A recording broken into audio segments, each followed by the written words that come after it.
It's 8 o'clock. This is the UK Tonight. Breaking news as Mark Logan defects from the Conservatives to Labour and tells Sky News it is time for a change of government. Meanwhile, Angela Rayner says Diane Abbott should be allowed to stand for Labour at this election. And Sir Keir Starmer denies that he's using the election to clear out the left wing of the party. Coming up, we'll get reaction to that breaking defection to Labour and the deepening row within the party over Diane Abbott. Also tonight, a 9-year-old girl is in a critical condition after a drive-by shooting in East London. She was shot as she ate with her family in a Hackney restaurant. 3 men were also injured. The Princess of Wales misses the dress rehearsal for Trooping the Colour. And CCTV shown in court shows an altercation between Roy Keane and an Arsenal fan on trial for assaulting him. Plus, on sale now, tickets for the Harry Styles tour of the village where he grew up. All that to come, and much more on the UK Tonight.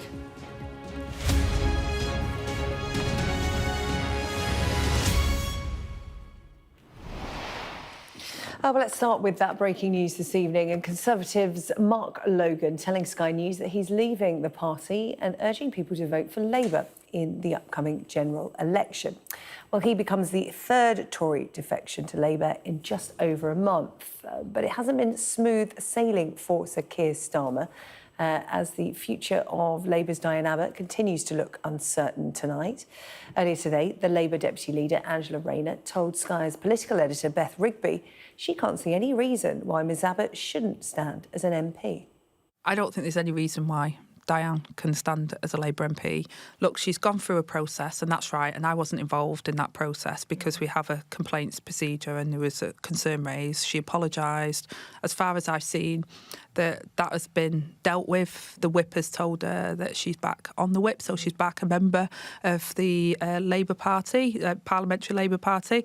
I don't see any reason why she can't be a Labour MP if that's what she wants to do. Is that what you would like to see I'd like to see Diane go on her terms if she wants to, or if she wants to stay, then she should be able to stay. Diane's been a trailblazer, 37 years, first black female MP in Parliament, and she's shown people like me that you can be yourself. Like, can you imagine that when she walked into Parliament, she was the only face that looked like her? Can you imagine? I mean, it's challenging for someone like me to be in there from a working class background.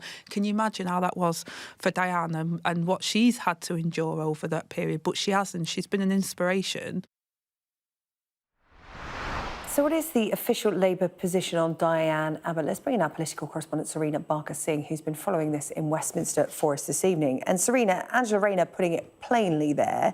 Comments from Sir Keir Starmer, though, have not been as clear-cut. Yes, there's been a lot of confusion because on the same day she was given the whip back, so invited back into the Parliamentary Labour Party, there were also reports that she wouldn't be allowed to stand in her constituency of Hackney North and Stoke Newington as a Labour MP. Keir Starmer has subsequently come out to say that that is not true, that no decision has been made, but that does leave a question mark over what the decision is, whether she's allowed to stand now that she's back in the party or whether she isn't. And shadow cabinet ministers have come out on morning rounds saying, some have said it's not appropriate to comment on whether they think she should be allowed to stand. So it is a big deal that Angela Rayner has stuck her neck out today and said she thinks she should be able to stand. I think Jess Phillips also has been another MP who's also said that to our political editor Beth Rigby. But as it stands, the official position from Labour is that no decision has been made. And this is interesting timing as well because it comes on off the back of a wave of Labour candidates on the left of the party being told that they are not able to stand in this general election as a Labour MP. Faiza Shaheen has been a high-profile woman who was told yesterday, she's been speaking to Sky News earlier, this is what she said about that. Do you feel that you've been held to a different standard to others? Yeah, I do. I've looking at what's coming out today about some of the people that have been given safe seats and the tweets that they've made. Historically, some people that have said racist things and then been allowed back into the party. I did a like, which I think I did by mistake, and I've apologised for. And I'm happy to take steps to address that. You know, like having discussions with the local community. So So it did feel really harsh. And I know when I was allowed a silent friend on the call, and when she looked at it, she was like, this is mad. Like, this is not going to be a reason to dismiss you. But it did feel very much like, you know, this was their last attempt to get rid of me, and it's not been made easy for me. You say that was their last attempt to get rid of you, which suggests that you've faced yeah, so they tried to block. Yeah, they tried to party. block me when I was standing for selection multiple times, but there was just nothing on me. So it's sort of weird that some of these tweets that were there in 2022 they put on this dossier, like, you know, these Green Party ones, or the one of me talking about my experience of Islamophobia, because that was like 2020. So it's weird that that's kind of been brought up now. It's all about comings and goings for Labour at the moment, isn't it, Serena, in this early stage of the election campaign? And let's talk about a defection from the Conservatives to Labour today, an application going in from Mark Logan. Now, he might not be a familiar name to many viewers. Tell us a bit more. Yes, this is a bit of a surprise. I know we've had a few defections from Conservatives to Labour. We've had Natalie Elphicke, Dan Poulter, but this is the latest Conservative MP, Mark Logan. He's the MP for Bolton North East. He was elected in 2019, so in that wave of seats that Boris Johnson brought in from the Red Wall. And he's issued a letter saying that he wants optimism back into politics, and he thinks Sir Keir Starmer is the person to do that. So he is no longer standing as a Tory in his seat, and he will be defecting to the Labour Party. He says he currently has no plans to stand in any seat at the moment. We haven't heard from the leader of the Labour Party yet in terms of welcoming him into the party, but he has told Sky News that one of the reasons was over Gaza and Israel and the Conservatives' position on that. But I think bad news for the Conservatives and interesting moves in terms of who is welcome in the Labour Party tonight and who has been left outside the camp. OK, Serena Barker-Singh with the latest from Westminster. Thank you. Well, now that Parliament has been dissolved, the House of Commons is empty. Sky's home editor, Jason Farrell, is travelling across Britain with a parliamentary bench, offering voters to take a seat and tell us what is important to them. St Austell and Newquay in the southwest is one of the constituencies Labour will be hoping to gain from the Conservatives in July. And it's where our bench across Britain made its first stop. Westminster is coming to you, washing up on your shores, asking for your vote. It's time for us, Britain, to decide who will occupy the green benches next. And so this piece of Commons furniture is for you to share your thoughts on. Yes. What do you want most in the next government? Integrity, I think is the one-word answer. It doesn't matter who it is, but I really want to see is a left in seawater. We have the best healthcare system in the world, but yet it's extraordinarily underfunded. It has to stop. It has to change. We're in Newquay, so let's hear from a Cornish surf instructor. So when I hear the politicians talking, you know, it's hard to know who to listen to or what to engage with. I just see what's happening on a daily basis, like from the way I'm living, like the cost of rent's like tripled in the last few years, or like the cost of food's gone up, and I see, yeah, them. Like, we're losing a lot of the good things that made this country great. Young people here are feeling the squeeze, and it's the same for these two. Hi, I'm Sophia. My name's Max. We managed to buy our first home, and we feel quite privileged and quite lucky, but it was hard, especially with the salaries down here. It just doesn't compare to salaries out of London, and house prices are just shooting through the roof. The money just seems to go every month. Whereas I kind of feel like, in a lot of ways, I was better off 10 years ago. St Austell and Newquay is Tory-held. Labour needs a 14.5% swing to topple them, and with that, they'd be on course for a crushing 50-seat majority.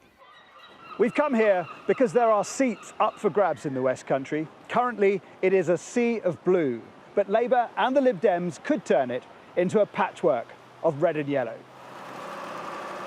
But are they winning on the issues? With 700 miles of stunning coastline in the southwest, people here care about the environment. They also worry about housing and transport. And like primary school teachers Frankie and Jessica, rising prices. bearing in mind we earn a pretty good salary for being in Cornwall, yet going to a shop and doing like a weekly shop is just so expensive. And then I think at work, budget cuts. Oh yeah, so massively. a real lack of resources, lack of funding. Big issues in the election means that no matter whatever party's in, there'll be no change. They will not fulfil their commitments. Somebody else comes in, they change it again. The game is on. The winner depends on us. But while the people of Newquay know what's wrong with their lives, fewer know which party has the answer and who they want to put on this bench. What's the dog's name? Barley. Barley. It's not even my dog, but... Come here. Jason Farrell, Sky News, Newquay. Well, on the 12th of June, Sky News is going to be hosting an election leaders event in Grimsby, a key marginal seat and one of our target towns in this election year. The Labour leader, Sir Keir Starmer, and the Conservative leader, Rishi Sunak, have been invited to attend, and we are looking for you to join us as well. There'll be a live audience on the night. Just scan the QR code on your screen for more information and find out how to apply, with the potential opportunity to put your pressing question to the men who want the keys to number 10. A 9-year-old girl is fighting for her life after she was caught up in a drive-by shooting in Hackney in East London. The girl was having dinner with her family in a restaurant last night when shots were fired from outside. 3 men who were sitting on the high street were also injured and they remain in hospital. Alice Porter has this report.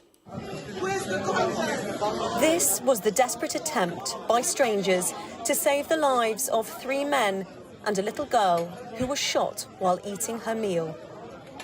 The men had been sitting outside a Turkish restaurant in Hackney in East London when someone driving a motorbike came past at 9:20 p.m. and shot at them. A 9-year-old girl was having dinner with her family inside and also suffered a gunshot wound. And I just heard like pat, pat, pat, pat, some sort of sound like that. I thought it was a car. And then there was a big crowd and I saw a man on the floor. I saw a female in the chair, kind of slumped out, and a leg, and the staff in the restaurant went to go and maybe get like a cloth or a jacket or something, and they were trying to put it on her leg or put it over her leg. I heard someone say, oh, shots have been fired and 4 people had been shot and one's a child, and I thought, oh my goodness gracious me, what have I just witnessed, you know? The restaurant has now become a crime scene. The 3 men are in hospital and stable, but one faces life-changing injuries, while the 9-year-old girl is in a critical condition. Just round the corner from the restaurant, the motorbike from the shooting, which was stolen, was discovered, but police have yet to make an arrest. Well, the high street here continues to be cordoned off as forensic teams on their hands and knees go inch by inch trying to find any evidence related to the shooting, which left a little girl fighting for her life. Police say they don't yet know the motive behind this drive-by shooting, but a child appears to have been caught in the crossfire. We do not believe that the girl and the men injured were known to each other. And as with any child, she was an innocent victim of the indiscriminate nature of gun crime. Shootings which involve children are rare, but sadly this latest one has severely injured a young girl, and whoever is responsible is still at large. Alice Porter, Sky News, Hackney. Royal officials have confirmed today that the Princess of Wales will not attend the Colonel's Review, the traditional rehearsal for Trooping the Colour. Catherine has been undergoing treatment for cancer, which she revealed back in March. Our royal correspondent Rhiannon Mills has more details.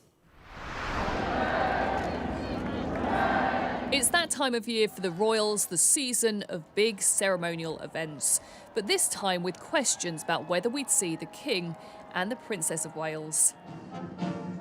As Colonel-in-Chief of the Irish Guards, Kate would usually take the salute at the Colonel's Review on the 8th of June, a dress rehearsal to Trooping the Colour.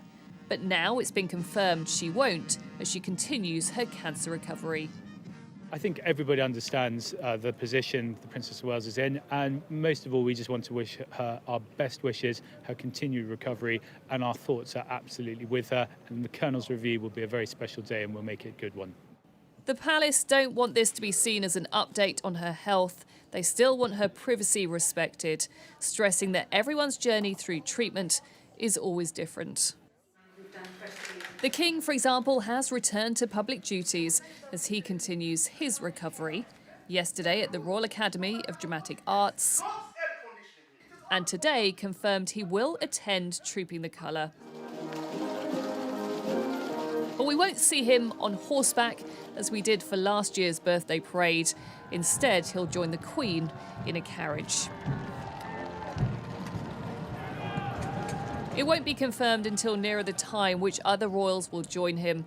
No doubt a chance to thank the public for their support at what continues to be a challenging time. Rhiannon Mills, Sky News. Well, for more on this story, let's now speak to entertainment and royal correspondent at The Telegraph, India Muktaka. India, thank you for coming in to see us tonight. We weren't given a date for the Princess of Wales to return to work, and that's understandable, of course. She's receiving treatment for cancer and spending time with her family. But it was thought that if she were to return anytime soon, Trooping the Colour would be the event. Yes, it obviously represents a major military ceremony in the calendar. It's the official birthday parade for the King. It's a week after the Colonel's Review. So they still haven't explicitly ruled out an attendance at Trooping the Colour. However, it's looking unlikely. Of course, now we know that she won't take part in the Colonel's Review as Colonel-in-Chief of the Irish Guards. It is unlikely that she will attend.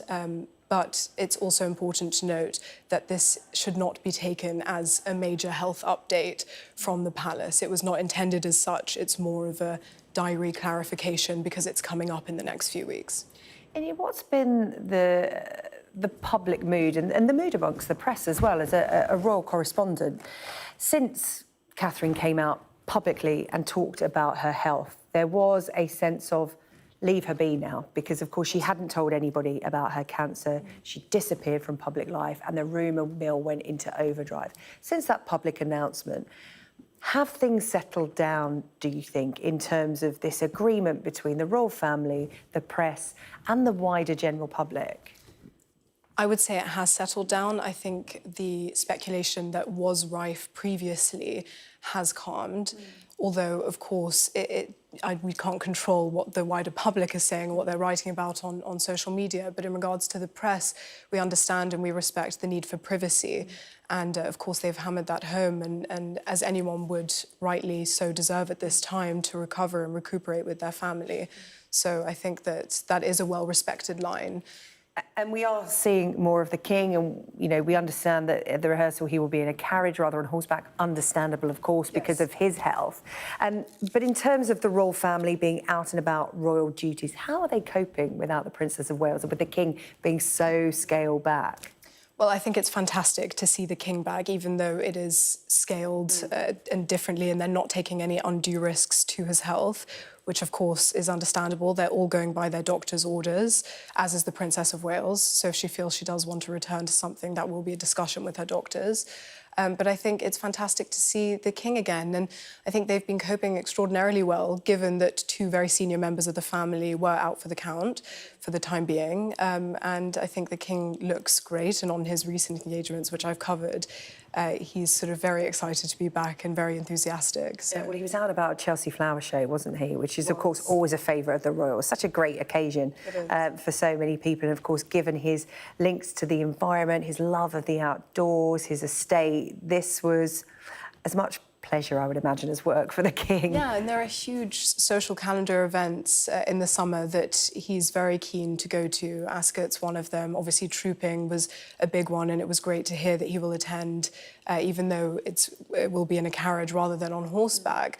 I think these events, especially D-Day in the summer, commemoration events, and it's an important moment, and I think he really takes the Queen's advice, you know, to be seen is to be believed, and he was raring to go. He really wanted to get back to it. OK, well, a busy summer ahead. Slightly less busy, but busy nevertheless for the King. India McTaggart, entertainment and royal correspondent at The Telegraph. Thank you so much for your time this evening. Really appreciate it. Thank you. So let's come here on the UK Tonight. Come back to the office or quit. After Sir Jim Ratcliffe's ultimatum to Manchester United staff, we'll be discussing the crackdown on working from home. And how Taylor Swift coming to town is forcing the homeless out of hotels in Edinburgh.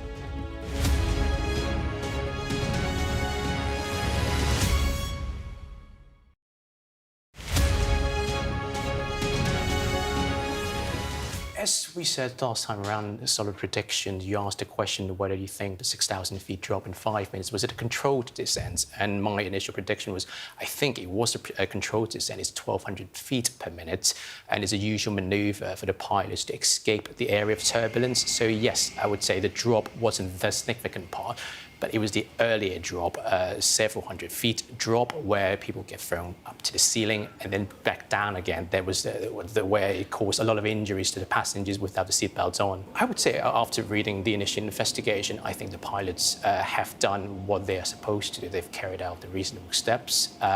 They have made sure the aircraft is stabilised. They've got the seatbelt sign on.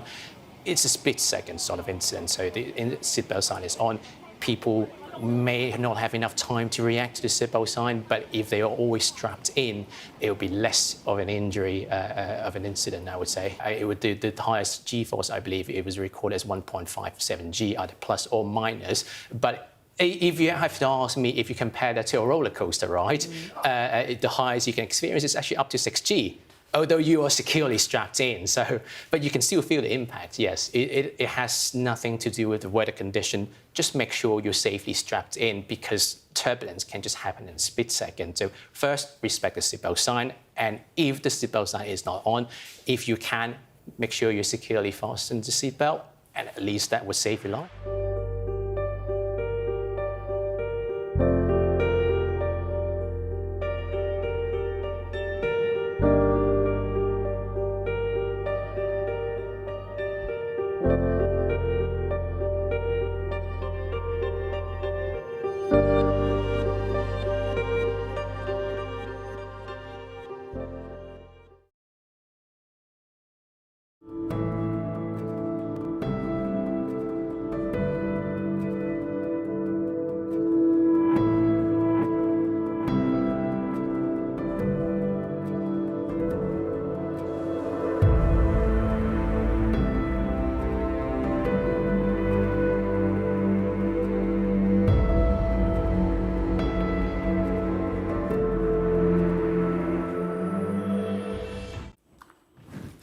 Manchester United's new co-owner, Sir Jim Ratcliffe, has made a move to end working from home for all staff at the club.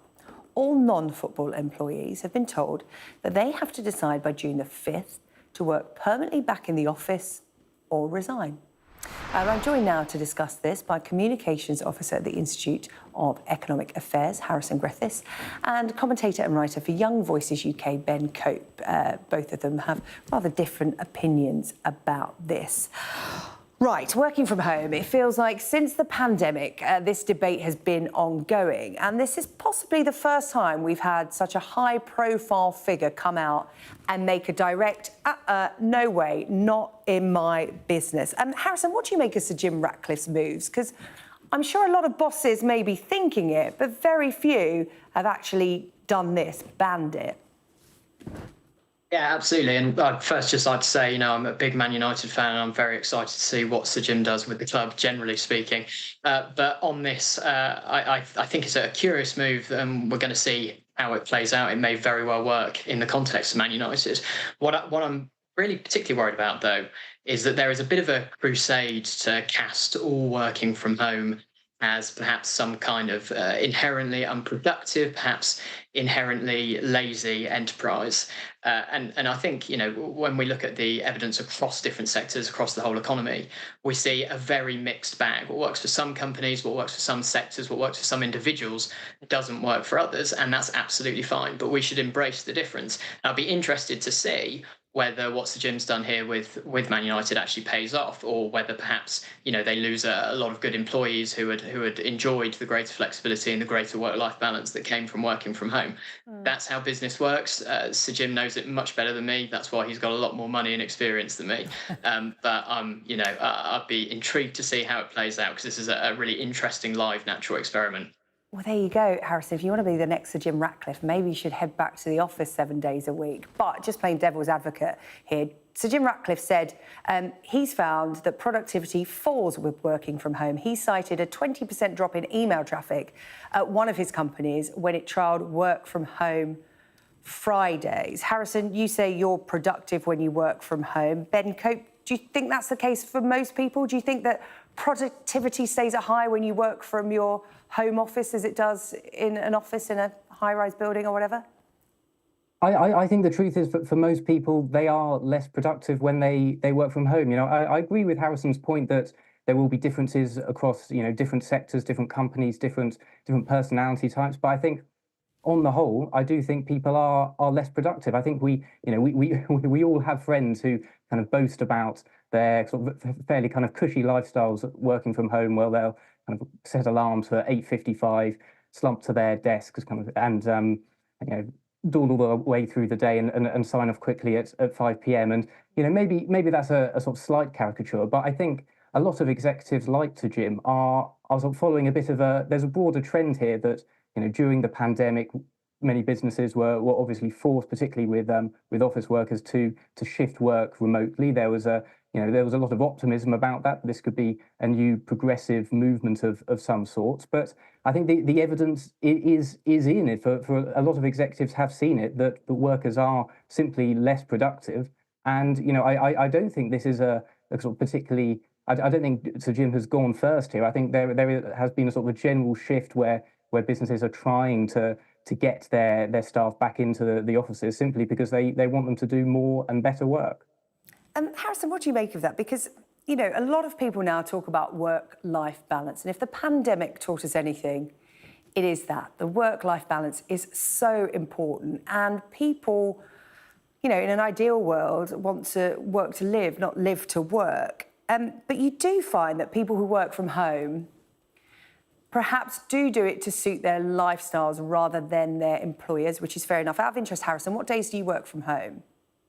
I usually work from home 2 or 3 days a week, alternating weeks. It's highly dependent on whether Friday? Yes, usually. Yeah. But I won't be tomorrow, so, it's highly dependent on whether I'm actually needed in the office for meetings and the like. However you want to structure your week is fair enough. I'm not casting judgment, but it goes back to something that Ben said, is that, straw poll, most people you talk to, if they say, our bosses are giving us the choice of working 2 days from home, those days will be Monday and Friday. And there's a reason for that, an extended weekend. So, Harrison, the question is, do people really work as productively at home on a Monday and Friday than they would do at the office, if we're being honest? Yes, I mean, in my case, Mondays, I'm absolutely always in. And so it's kind of a little bit different for me, I guess. And this is about, the point I made before, about really emphasising the difference between lots of different individuals and lots of different employers. So you talk about people fitting work around their lifestyle. That's kind of, inherent in the nature of any employment agreement. So, for example, we work, generally speaking, in the UK, quite a number of hours less, something between 6 to 8 hours less per week than we did 150 years ago, for example.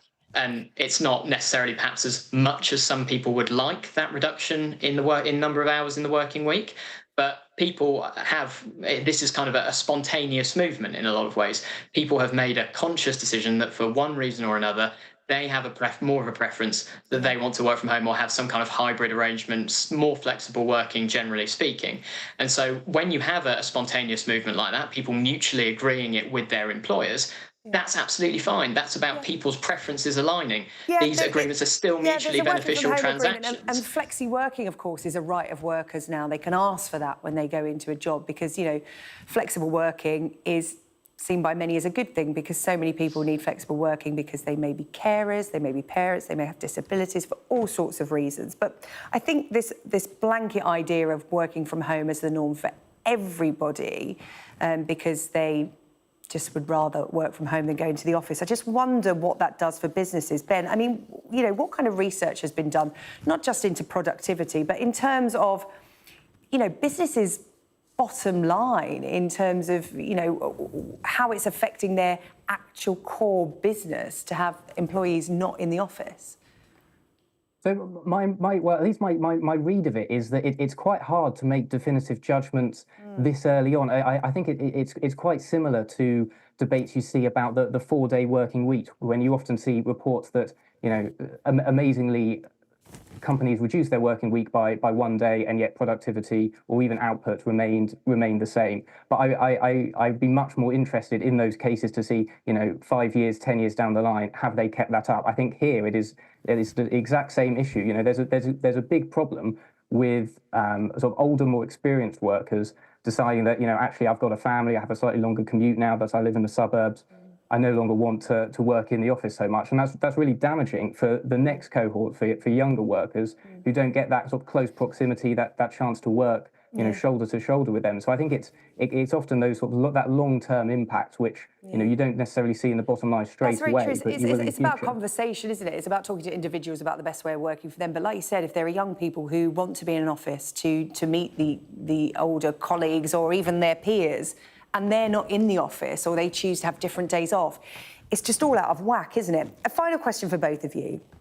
If this were to be a red line, if your boss were to go, I've just seen what Sir Jim Ratcliffe has done, and actually, he's quite right, you could either work from home permanently with another job, or you can come into the office, what would you do? For me, for the time being, I wouldn't necessarily mind it that much. It's not too bad of a commute. I absolutely love my job. And so if it became a policy at the IEA that we had everybody in the office, would be a bit of an adjustment, but it wouldn't be too bad for me. I'm aware I'm putting you on the spot with your employers probably watching tonight, so it's probably a bit of an unfair question. Ben, how would you feel about it? How would your peers feel about it if this started becoming a red line for bosses? For me personally, I'd be absolutely fine with it. I'm already in the office 4 days a week. They're my favourite days at work. I think speaking to colleagues, you know, I told them I was doing this show at work, and I think we are all quite positive that actually we go into the office more than many of our sort of friends and peers. I think there's a sort of a good collegiate feel. I think we get more done, and you know, you feel good about being productive. So yeah, I'd be totally for it. OK, and of course there are some jobs where you can't work from home. I worked from home during the pandemic and setting up cameras, lighting, doing my own makeup. It was terrible. I couldn't wait to get back to the office. Harrison Griffiths and Ben Cope, thank you so much for your time. Harrison Griffiths, Communications Officer at the Institute of Economics Affairs. Ben Cope, commentator and writer for Young Voices UK. Great to have your contribution tonight. Thank you. Still to come on the UK Tonight. How fans of a certain British pop star can now pay £20 for a guided tour around his childhood village in Cheshire.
Taylor Swift begins her UK tour in Edinburgh next week, but amid the excitement, charity campaigners are concerned that hundreds of homeless people living in emergency hotel accommodation are going to be moved out of the city to make way for Swifties arriving to see her. Taylor Swift will be playing 3 shows at Murrayfield next month, with tens of thousands of people expected to descend on the city. Well, Gordon McRae is the Assistant Director of Shelter Scotland and joins me now to talk about this. Gordon, thank you for speaking to us on the UK Tonight. I must admit, when I saw this headline, Taylor Swift fans push homeless out in rush for Edinburgh hotels, I had to delve a bit deeper. The headline is there to grab attention. Tell us the real story. What's going on? Well, unfortunately, this is something we see take place every time there's a big event in Edinburgh and some other cities too, where the city's already declared a housing emergency. They don't have enough homes to put a roof over the heads of every child and every family that needs one. So they've become really reliant on hotels over these last few years. But when big events like Taylor Swift or Six Nations or even the Edinburgh Festival come along, they don't rebook those hotels. So people living in hotels without cooking facilities, I mean, this is unsuitable accommodation, find themselves with nowhere else to turn. So we have clients at Shelter Scotland been asked to jump in a taxi to Aberdeen or Newcastle or Glasgow and forced to make choices about, do they leave their job, do they take their children out of school? Because most homeless people just need a house. That's all we're talking about, and we can't do it. And we think it's really unjust that some of our most vulnerable and households that need our support are effectively put into competition with tourists every time a big event happens in the city. So unfortunately, it's not Taylor Swift's fault. It's the council and the Scottish Government who need to do more to provide the homes we need. And is that not the fans' thought either? I mean, you look at the hotel prices in the city, they've gone up to over £600 for that weekend. So there are no winners when it comes to accommodation in Edinburgh while these concerts are taking place. But this really is just a symptom of the city's housing emergency in terms of this kind of emergency accommodation isn't meant to be long-term. It's only booked a week in advance. It just lays bare the situation in Edinburgh and indeed other cities in Scotland. Absolutely, and it shows how the housing emergency is really quite a fragile situation where you have households moved from pillar to post, put into not top level hotels. These are pretty standard hotels and left to fend for themselves. You're allowed to be there for 7 days, but unfortunately we know that the housing regulator in Scotland's already said Edinburgh and 9 other places are in systemic failure. They simply don't have the homes. There's no amount of cajoling them to do things differently that's going to make a difference. And that's why we say it's time for the Scottish Government, who themselves declared a housing emergency less than a month ago, to change tack, put resources into building and buying more homes so it can happen more quickly, and giving councils the money they need to put the frontline services back in place. Just how expensive is accommodation in Edinburgh, whether it be renting or buying? It's one of the most expensive cities in the UK, if not the world. After London, it is the most expensive place to rent. We've seen private rents go up by about over 13%, the highest of any UK city in Edinburgh. And we certainly know that Scotland as a whole, like many other parts of the UK, find a real disconnect between the amount of money people earn and how quickly rents and housing costs are going up. And that's why we don't need tinkering around the edges. We need big structural change. We need a move away from homes predominantly as a commodity and focus more on places to live. And we need to make sure that in 21st century Britain, there is a safe, secure place to call home for every child and every household. That's not too much to ask. Yeah, because we are talking about families being moved around here. We should say we spoke to a local councillor and got a reaction from local councillor Jane Mee, who said it's a symptom of the housing emergency we face in Edinburgh that at times we must use tourist accommodation to house homeless households. We know it won't be available year round, particularly over the busy summer months, so we use it reluctantly as a last resort. We're aware of the situation and we're working with the affected households to find appropriate alternative accommodation. I mean, you highlight the fact that it's in the headlines because of Taylor Swift, but this happens for every concert. And, we're not even into festival season in Scotland yet. Absolutely. And whilst we understand the council's point of view, this happens all the time. This isn't a rare incident. The use of hotels has become the norm rather than the exception. And unless we start planning for these events, we know when they're coming. We can look in the diary and see when these hotels are not going to be available. We can't be relying on taxing people away from their jobs and across the country every single time we want to welcome an influx of tourists to the city. So that's why we're saying we need to see the Scottish Government do what they said they would do, bring forward a new emergency action plan, reverse the cut to the affordable housing budget that they passed just before Christmas, and start to rebuild the homes, rebuild the services. That means that people make it easier for people to keep the home they have. And at a time of a UK general election, we need the next UK government to reconnect the benefits that we pay and the real cost of renting. Things like local housing allowance, things like the benefit cap, they have a real world impact on the ability of working families to keep the roof over their head that they currently have. Well, I'm sure the artist herself, Taylor Swift, would be horrified. This is someone we know that donates to local food banks in cities that she performs in. But, you know, she's got this issue in the headlines and we're talking about it tonight. Like you said, it's not a one-off. Taylor Swift has put it to the top of the news agenda, but it's something that happens all the time. Gordon McRae, Assistant Director of Shelter Scotland, really good to talk to you tonight. Thank you so much for coming on and explaining and highlighting the issue. Coming up on the programme, as it was, fans flocked to see where Harry Styles used to live and go for a different kind of tour. And we'll be talking cricket. 2 key players continue their return from injury in England's final T20 World Cup warm-up game tonight.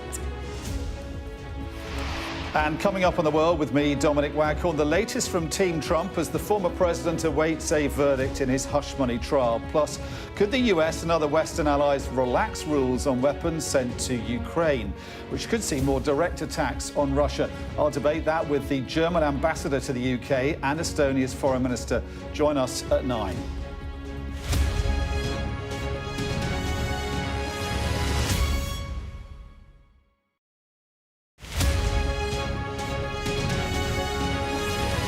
I'm Martha Kellner and I'm Sky's US correspondent. I've seen people who believe and strive for the American dream, even in the face of disaster.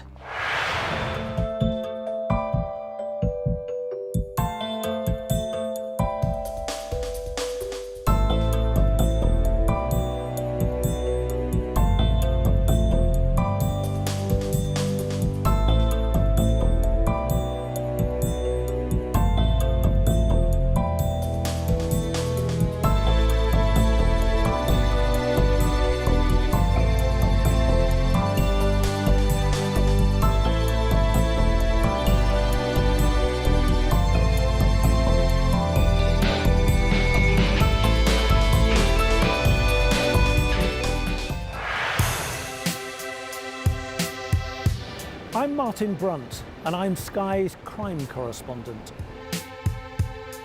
My most memorable story was, and still is, the disappearance of Madeleine McCann. Please, please do not hurt her. Please give our little girl back. We aim to be the best and most trusted place for news. For detectives, the first 48 hours after a murder are crucial in the search for clues. The public expects them to find Jill Dando's killer soon. The British detectives are planning to meet forensic experts, academics, and even witch doctors. I remember the grimmest case, the Soham murders of schoolgirls Holly and Jessica. I felt I can't undo what's happened, but I can help explain it.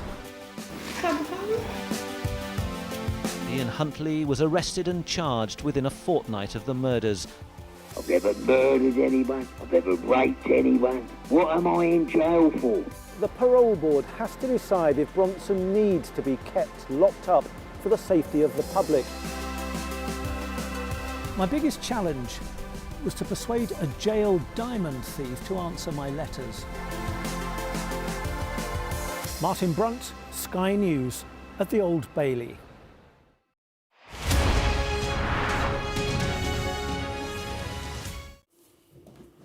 Hello, welcome back. In just a moment, we'll be in Harry Styles' hometown. It's a sign of the times. My producer is a Harry Styles fan. But first, just before we go to the sport with Dave, I want to bring you some CCTV footage. It was shown in court today. It shows former Manchester United midfielder Roy Keane having a physical altercation with an Arsenal fan after the fan allegedly headbutted Roy Keane. Keane was working as a pundit for Sky Sports when this happened at the Emirates Stadium following Arsenal's 3-1 victory over Manchester United last year. Arsenal fan Scott Law has pleaded not guilty to a charge of common assault against Roy Keane. The trial continues, but this was part of the evidence shown in court earlier today. Now, let's talk to Dave about the sport. England playing for the final time tonight before they begin their defence of the T20 World Cup. And we were just saying in the break, it's looking a bit murky out there for them tonight. A bit murky, but at least we've got a game on. Yeah. England in action at the Oval. The bold Pakistan out for 157. They're 20 without loss in reply. The key thing for England, they're starting to get some players back. And most importantly, their bowlers, Mark Wood and Jofra Archer, in tandem. Mark Wood bowling one delivery at 96 miles per hour, well in excess of 90 consistently. Jofra Archer also 90 plus. Wood 2 for 35, Archer 1 for 31. They wouldn't have played together much since the 2019 World Cup success in the 50-over game. So great to see them back. This is Mark Wood getting a wicket, lightning fast bumper, and yeah, brilliant to see them to see them together. But the tournament is being held in the West Indies and the United States, which isn't really a country that is known for cricket, is it really? No, the first game is on Saturday, Sunday, in the early hours of Sunday morning. It's the USA against Canada in Dallas, also New York and Florida, 3 of the venues. England are playing most of their games in the West Indies, Kensington Oval and in Antigua. But yeah, it's a new frontier for cricket, opportunity to spread the game, commercial markets, more eyeballs on it. So yeah, really exciting times. England's first game is against Scotland on Tuesday at the Kensington Oval. So that's the cricket. Coming up in the rest of the sport, we're going to take a look at the tennis. This Sky News Sports Bulletin is brought to you by Vitality. Getting more people more active. Live life with Vitality.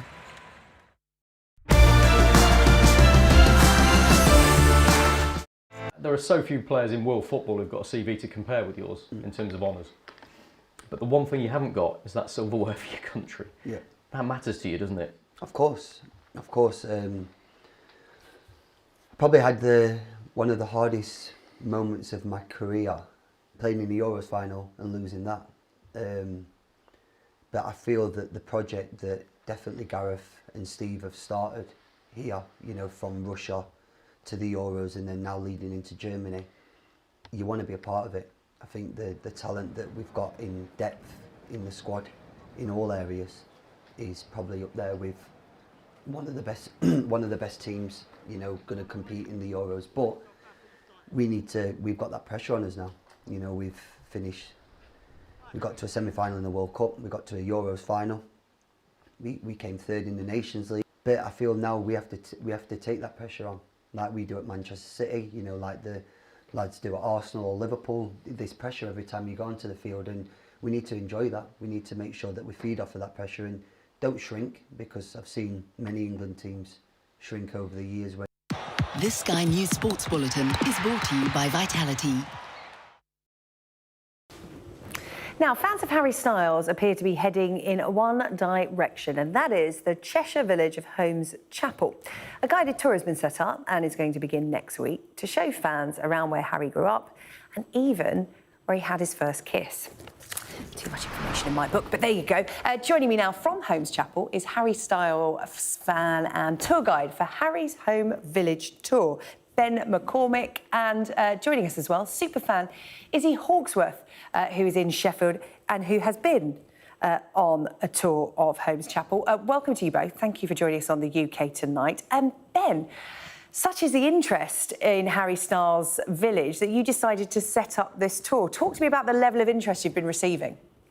Yes, so obviously straight from the off, Harry Styles has a vast international sea of fans who obviously are really committed to coming to see where he grew up. So the local partnership, a non-for-profit organisation, have decided that with our tight-knit community, we have decided to set up a tour to help his fans navigate the village in a safe and proper way. I mean, When you say he has a huge following, I'm just looking at him on Instagram now, of course, for journalistic research purposes. 47.3 million followers. That's a huge net to cast to get people to Holmes Chapel to take this tour. What are the highlights, and particularly what's the importance of the viaduct there? Yes, so the Twemlow Viaduct is a Grade 2 listed structure, which also means that the fans themselves, they call it Harry's Wall. And it's a known tradition that, as he did in 2013, they write on the wall, but we've actually been instructed by the people that own the land around the viaduct that due to it being a Grade 2 listed structure, it's actually illegal. So as part of the tour, we are introducing a new way for fans to leave messages to Harry. They will write their message on a slate heart, and we're trying to create a sea of hearts around the viaduct, which we can then present in a way that doesn't upset the people that own the viaduct, because we've been told that we may have to close the area down if it continues. OK, got to be responsible. Is the viaduct where he had his first kiss? Yes, it is. Oh, right, OK, good. Bit of inside information there. Izzy, you have been on this tour. Hopefully you didn't leave your name on the viaduct wall, but why did you want to go to Holmes Chapel? What is it you wanted to see? So I wanted to go just because I've been a fan of Harry for so many years, and you know, I think we've always seen sort of like pictures of him there, and then I think because there is sort of, you know, so many points now where you can go, like the bakery where he used to work, and they mentioned on X Factor, like it's really fun to go there because there's like the picture of him, and then there's like One Direction eating the pasties. So yeah, I just wanted to go, so that would be quite a fun day out. And Ben, I understand that you go to Harry's old school. Are there still some teachers there that remember him? Have they given you any inside information that, you know, you pass on to those that you take on the tour? Well, I'm currently in year 11, so mainly the teachers that like to talk about Harry are the ones from our primary school, and the main one, which Harry fans probably most know, is Mrs. Vernon. She was our reception teacher, and she featured on This Morning, and she just absolutely raved about him. She said they always knew he had star quality. Izzy, what would you say to people heading to Holmes Chapel? Obviously, it's a walking tour, and Cheshire known for being a little bit wet even in the summer, so probably you need to take appropriate clothing and things like that. Gosh, you can tell that I was a Take That fan. I'm now sounding more like people's mum. Wear appropriate footwear when you go on the tour. Oh dear. Izzy, but what would you say would be the highlights to look out for? I would say the viaduct, you know, where you can leave the messages for him. And there's so many now, like it is really nice, you know, just to go round and read them all, because some of them are so lovely because they say how like Harry's helped them and things like that. And then I would also say the bakery, because yeah, it's really fun to go and have your picture with him in the apron when he was a teenager, and then like look at all the pictures of One Direction as well. So yeah, I'll say them too. Tell you what, the bakery in Holmes Chapel is doing a roaring trade, isn't it, off the back of Harry Styles? And Ben, the tour, I understand, lasts 2.5 hours, which will go by in a flash for any Harry Styles super fan. What are some of the gems you're telling them along the way? What are some of the things that people don't know about Harry Styles? Because, of course, the fans think they know everything.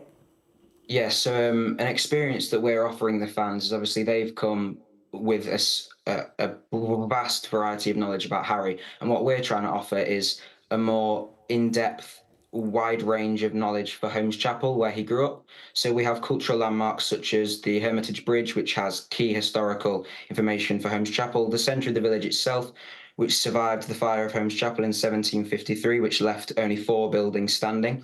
So we're trying to incorporate the history of the village in a way that links to Harry, which is most enjoyable for his fans, and they can learn along the way and make memorable experiences. Ben, I'm loving it, and I'm guessing you're not going to run out of conversation in 2.5 hours. You did a really good job talking it up to us tonight. What do the locals make of it? Because Harry's family doesn't live in the village anymore, do they? As a community in the village, we absolutely love it. The tour's created an atmosphere that's really positive and everyone can get involved with. As part of the tour at the end, local businesses have been in touch because due to the pandemic, local businesses struggling. So the tour has brought a really big economic boost to the village. So local businesses have been getting in touch, offering deals for Harry fans on the tour. So it's a way of promoting the village in a way that helps Harry. In terms of his family, we haven't had an official line from them, but we presume that they're aware of the tours, and we'd love to have any feedback from them, as obviously it's their son. Not just feedback from the family, but surely there's an open invite for Harry to to come along, take a trip down memory lane? Always open. And Izzy came from Sheffield to the tour, but what's the furthest away you've had interest from so far? So on Tuesday we had a preview trial tour, and we had a woman from Bangladesh who works for the British consulate. So certainly that's the furthest that I've experienced so far, but it just really shows the vast variety of Harry fans that want to travel so far just for him. Global superstar putting Holmes Chapel in Cheshire on the map. Well, Ben, good luck to you. 16, still at school, being an entrepreneur, putting your hometown and Harry's on the map. And Izzy, thank you as well for giving us an insider's look at what you experienced in Holmes Chapel. Izzy Hawksworth and Ben McCormick there. Thank you. Is there time for a look at the weather? Yes, I think there is. High pressure building in the west is likely to bring a fine weekend for us, with good sunny spells and temperatures in the mid-20s Celsius. Low pressure tracking south over eastern coast is bringing some showery rain for now. Away from North Sea coasts, any remaining daytime showers will die away fairly readily, with clearing skies in the west. It's going to become chilly in the northwest, with temperatures dropping back into single figures for some rural spots. It's going to be milder under the cloud, covering eastern areas, but the winds there will freshen, gusts of up to 35 or 40 miles per hour at times. Friday is going to start out rather dull over central and eastern areas, with showery rain for Yorkshire, Lincolnshire and East Anglia. There's a few isolated showers likely for western parts of Wales. That's all from the UK Tonight. You can catch up on all the highlights on our webpage. Just scan the QR code on your screen. Dominic is up next with The World. I'll see you Monday night late.